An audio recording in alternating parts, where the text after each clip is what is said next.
Welcome to Julie Whitney Scott Presents Let's Talk Theater, a Mind for God production sponsored event, heard only on WGRN LP 94.1, the Green Renaissance Station. Let's Talk Theater. Welcome to Julie Whitney Scott Presents and Let's Talk Theater. Today I have with me and this is the truth, one of the young ladies that I think is going to do so much for our theater world in the education department. I have with me someone that took a chance with me and brought me aboard so that I could be a blessing and teach theater to young children, which is my joy. I have somebody with me who not only believes in inclusion, diversity, and equity, but when she is on a job, she makes sure that you see inclusion, diversity, and equity where she works. Miss Courtney Cooke, I'm so happy that you are finally here with me today. Welcome. Thank you, Julie. That was such a lovely welcome. Thank you. Well, I mean everything that I said, that I mean that. I truly mean that. And Courtney, what I would like is to introduce you to the people out in the world. And we're going to do that by let's talk in some theater. Courtney, how about you start off with telling people, how did you get involved in theater? Is this something you've always done? I mean, because you're still a young one. My mom saw an advertisement for a class, and we were in Westerville, Ohio at the time. That's where we lived. And it was to do theater. And it was for kids my age, for young kids. So she signed me up with my consent, of course, but I was not really sure I wanted to do it. But then I got there and we just I had an absolute blast. And we did a play called The Shaggy Dog Murder Trial, I think is what it was called. And I played the mom. So here I am, like 8 years old, dressed in one of my mom's dresses, playing a mother. And my sister made a guest appearance when, as a little kid as the Shaggy Dog for a couple of times in a couple of performances, I believe. But then I did that for a couple of years. And then we had an opportunity. My mom and my sister and I were cast in a play at Curtain Players. And so that's when I started doing community theater, and it was that play. And then it was it. That was like, that's all I want to do. I was in drama club. We were in community theaters. I did drama club in high school, was on the thespian board. A huge shout out to Scott Wilson, who is my theater director at Westerville South. And now we're colleagues. And so that was really exciting for me to be able to transition into that. But then, I went to undergrad for a theater major and a women's studies minor. So that tells you how long ago that was, because now it's gender studies. But that was at the College of Worcester, and took some time off and wasn't sure what I wanted to do. I stage managed at Columbus Children's Theater for a few summers for some of the summer programs.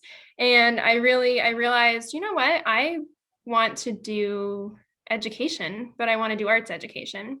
So that's when I went to New York University, and we moved to New York City, which was a whole big transition, of course, but I went to NYU for educational theater in colleges and communities. That was my graduate program. So and then my career has, it's been varied. I've done a lot of after school program work, directing holistic after school programs and summer camp programs. And of course, then they're throwing in a huge arts program always.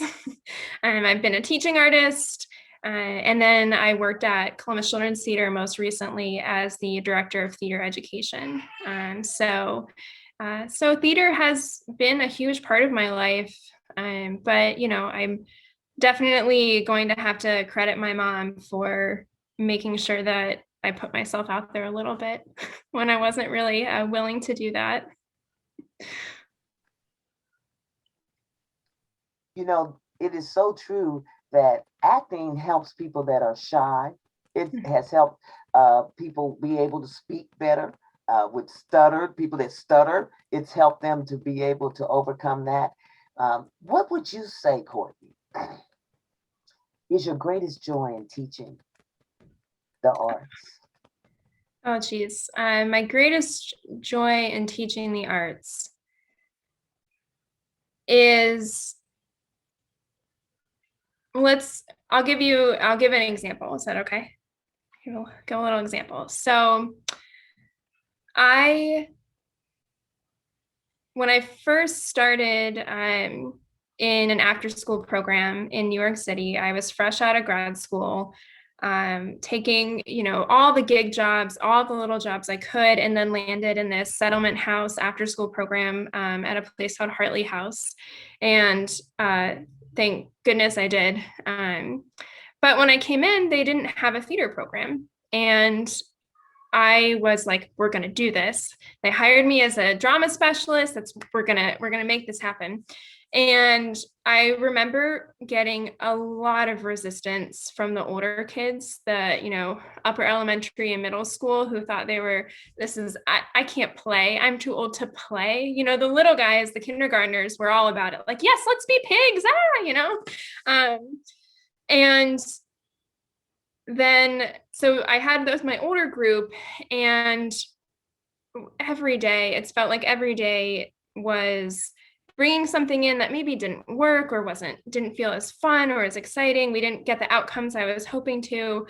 Feeling kind of like, whew, man, this is a really hard, I wasn't hitting my my teacher goals, my teacher milestones that I wanted to, which happens. So I thought, okay, well, what can we do differently here? So I brought it to the kids and I said, I'm not having fun. Are you having fun? And they said no. I said, great, let's be honest. Let's be honest with each other.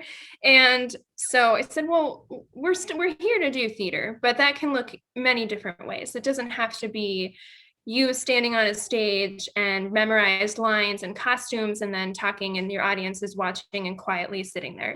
We can do this in any way you want. We came up with some ideas, and they decided to write their own script. And I'm not a playwright. I was like, oh, sure, let's do it. We'll figure it out. So I got myself some teaching resources, we figured out. And they ended up making a movie instead of a live show. And so that was a whole new other thing. And this was like at least 10 years ago now. So technology was not what it is now. Filming and editing took a long time to do. But those kids, as soon as I told them, well, you can write whatever you want and we can present it in whatever medium you'd like, they latched on and they ran with it. And when we presented it to all of our families, at the end, we would have what we called the learning circle presentations, and families would come in and all the kids would watch each other's work. And when we presented it, and I had a couple of the kids in my group get up and introduce their own video and talk about their own process, and you could see the ownership, the pride in their work. And that's when I knew. I was like, yeah, this is it. I'm doing what I'm supposed to be doing. So I just having an opportunity for everyone, people who maybe don't think that they are an artist in any way, or that theater is not their thing, or I like acting, but it's not something it's not a role that I tend to seek out. I tend to be more behind the scenes. And like I said, I was very shy as a kid, so I understand putting yourself out there is challenging. But for all of those kids to find, I think there's a home for everyone in the performing arts and the arts, but certainly at the performing arts, it's a collaborative process. And so there's a place for us all. And when you see kids realize that there's a place for them to put in a piece of themselves, to try something new, to be part of a bigger something, that's so powerful. we all need that. We all need community. We all need to take care of each other. We all need a place where we feel like we belong. We need that. That is part of human necessity, right? Yeah. We need love and belonging. And the fact that that's a place for those things and for self-expression and actualization, to be able to offer that, to be part of that in any way, to foster a safe space for kids to participate in that, to engage with it and really feel it. I've always found that to be really powerful, and I feel honored that I've ever had that opportunity, really. Oh, yeah. That's what brings me joy too. You brought up a point about how everybody needs to feel, like they're included and they can do that. How important do you think it is to use the arts as a way, especially with younger children? How important, Courtney, do you think it is for us to be able to use those arts to help bring other people together and to help the young people learn about other people's worlds and other races and how important? And I'm asking you this as an educator. Mm-hmm.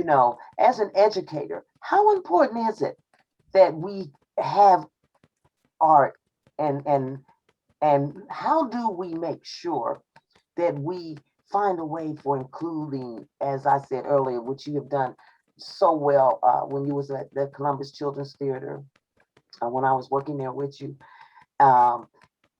And how important is it as an educator to do that, to have that equity, diversity, and inclusion of all in the arts? Mm-hmm. I mean, it's one of the most important. I think it's part of the foundation of the work that we do. The arts, and particularly performing arts, they offer an opportunity to listen and to hear stories, and to empathize and to be called to action, in ways that if you are in a bubble, maybe it's the bubble of your family or the bubble of your neighborhood or your school, and everyone looks the same, everyone believes the same things, or even if perchance not, you're in a more diverse area. But I know a lot of kids are not. They are in bubbles, especially this past year, right? We've all literally been in a bubble of our home, most of us.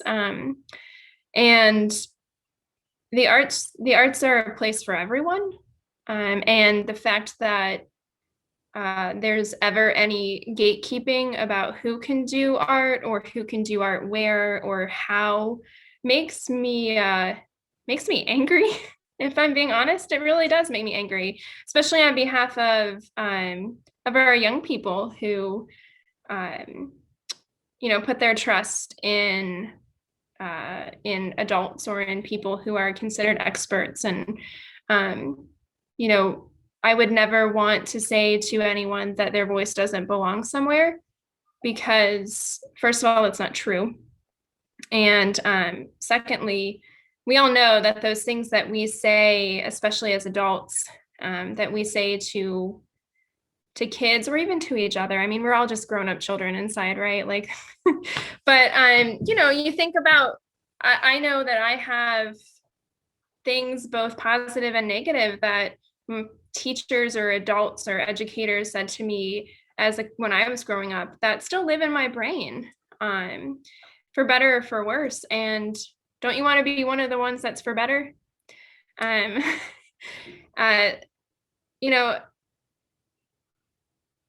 Everybody has a story to tell, but everybody also needs to listen to other people's stories.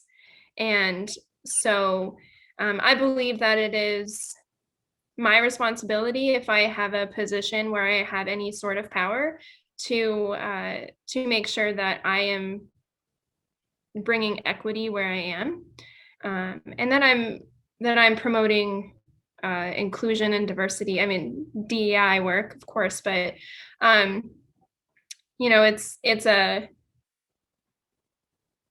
it is certainly trying to think. I know I went off on your original question. You asked if it was important, I think, but well, no, Courtney, thank you for just not giving me a yes or no. I always try to ask questions that I want people to really think about, because it's easy to just say, yeah, it's important, and no, it's not. You know, but what's even more important to me is why you think it's important. So you're telling us, you're leading us up to, like you said, people need to be able to listen to what people are saying, you know, and so sometimes it takes more than a yes or no. Yeah, and it's about authentic representation and inclusion too. It's not about you know, who's, of course it is about these things too, but it's deeper. You know, who is in your photographs, you know, but then it's like, okay, well, but who's in the photographs? Are you really representing everybody who participates? Who are you getting stories from? Are your playwrights, your performers, your teachers? When you are searching out audience members, are you making it accessible for people with disabilities? Are you making it accessible for people in geographical areas that maybe aren't close or don't have a lot of public transportation? You know, those are all things that I think, even if you don't find a perfect, and of course there is no perfect answer, but that avoiding those questions, avoiding those opportunities for inclusion, well, we're beyond that, you know. I think we're just beyond that as a society. I think it's our duty to move past that. Courtney, as a director, what's been your favorite thing to direct? You know, let's see, recently, now you did the Very Young Theater, which I enjoyed participating in, and then you did the Nuts and the Bolts, okay, and the Reluctant Dragon. Yes. Just those titles right there. I like Nuts and Bolts, Reluctant Dragon. But what gives you, because as you know, you're educator here and administrator, and now you're a director. It's different. It's you have to put on a different hat, don't you? Yes, absolutely. Well, I directed things here and there, and you know, in school, because that's part of, you know, the process of an education in theater, right? So and I directed things with my students, of course, but when I was at CCT, I was offered I was part of the school programs team, so I was able to direct one of the touring productions, which was a lot of fun. And we had a lot of fun putting that together. And then as a director, seeing too how it changed and adapted as it went out to schools throughout an entire year, and watching the actors find new things. And then when we would have brush up rehearsals, and what are we going to keep, and where do we need to go back to the original direction? And so that was a fun process. But then I was also at CCT offered the opportunity to direct theater for the very young. And I directed Nutt Bolt. We did it in-house at the Park Street Theater, which is not part of CCT anymore, but will forever hold a place in my heart. That little cinder block building there. So I did that there, and then we loved it so much that I directed a different version to tour. And I gotta tell you, I was so scared to direct that, to direct something that would be on a main stage, to be in a season of a professional theater that I worked for. So, like it better be good. I have to come back on one day, right? So, so I was really thankful to Susan Pringle, the executive director, for offering me the position and putting that trust in me, because that was certainly a light bulb moment for me when I realized, first of all, I love theater for the very young. I have always loved working with really young kids. I have a kindergartner myself at home. So especially when I was directing, that show was a few years ago. So he was right in that target age range. So I was at home like, all right, Owen, if a robot were to come up to you and do this, what would you think? I got to do some of my own surveying at home, but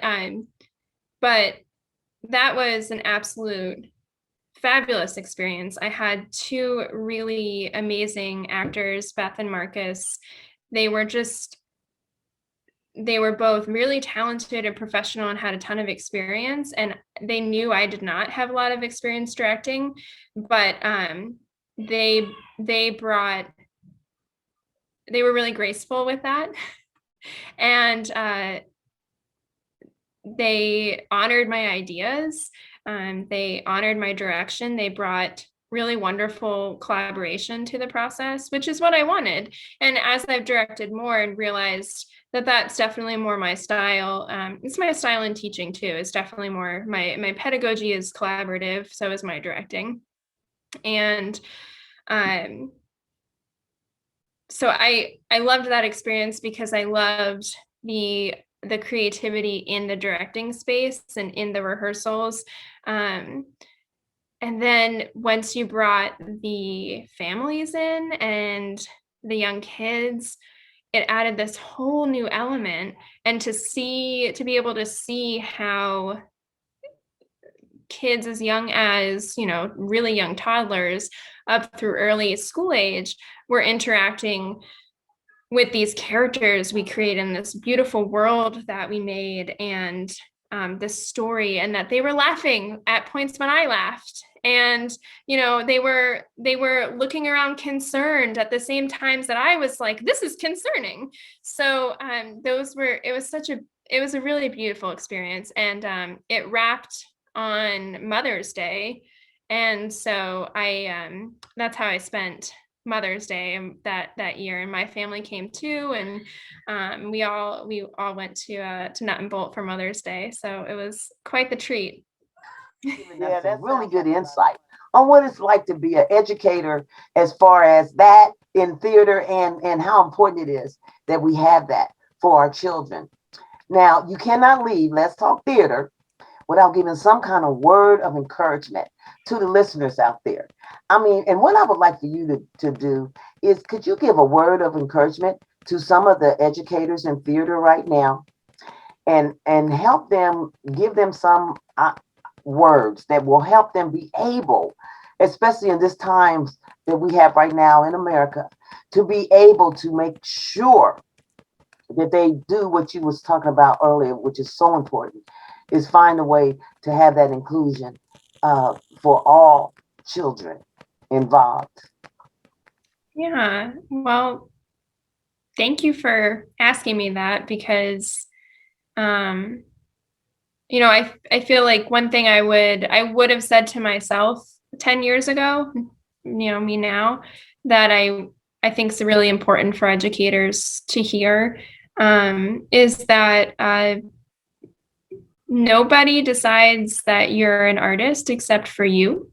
And so if you feel drawn to including, if you're not a theater teacher, an art teacher, to including the arts or in your classroom, to bringing drama to the work you do, and it is applicable to every subject area. We could have a whole other conversation about that, but then do it. And if you take a misstep, that's okay. We all do that all the time. That's how we learn. You own it and you educate yourself and you move on. And to really remember that just because you're the adult in the room or the director or the teacher, you're not necessarily the expert or the only expert in that space. Everyone's an expert of their own lived experience. So that is a really valuable tool. If you're in a room with 20 kids, then there you have 20 experts right there. So, you can do a whole lot just by asking people to tell their stories and building on that. And to listening to what your students, what they want, what they need, and what they're interested in. I think it's often that kids are used to not being engaged in their own learning, in terms of setting agendas or looking towards outcomes. So include your students. Whether you have kids or adult learners, include them. Ask them what they want. Ask them what they're thinking about. And that there is a whole lot going on right now in our world, and specifically also in our city in Columbus. We have a lot going on. It's been a really hard year for a lot of people, and continues to be so. And then when you compound that on things that are generational, that maybe people are just now addressing for the first time in some areas. So theater can offer a space for us to process that in a safe way, for us to hold space for each other, just to whether maybe it's sharing your story, maybe it's pretending to be somebody else, because sometimes there's value in that too, right?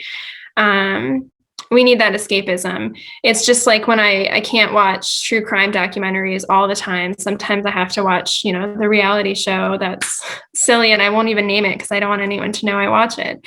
But, but you've got to have some escapism. Theater is a beautiful tool because there's so much, there's so many types of stories to tell and to be told and to listen to, and so many different ways that we can do that. So if you need an opportunity to explore something more in depth, then that's there. If you need an opportunity to have fun and laugh and spend 30 minutes playing silly games and being in community with each other, then that's there too. Well, thank you, Courtney. That's some really good advice you gave in there. I really like a lot of what you said. And I am so happy that you are here with me today.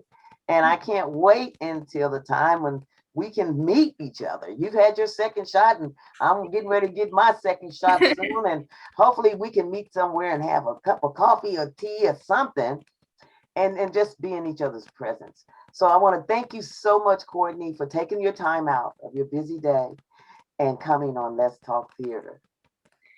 Thank you so much for having me, Julie. I was so honored to be invited and to have a space to talk about theater and the things that we're both passionate about. So thank you. Thank you for joining me, Julie Whitney Scott, your producer and host of Let's Talk Theater, a Mind for God production sponsored event heard only on WGRN LP 94.1. For the full video interview, go to my Julie Whitney Scott Facebook page.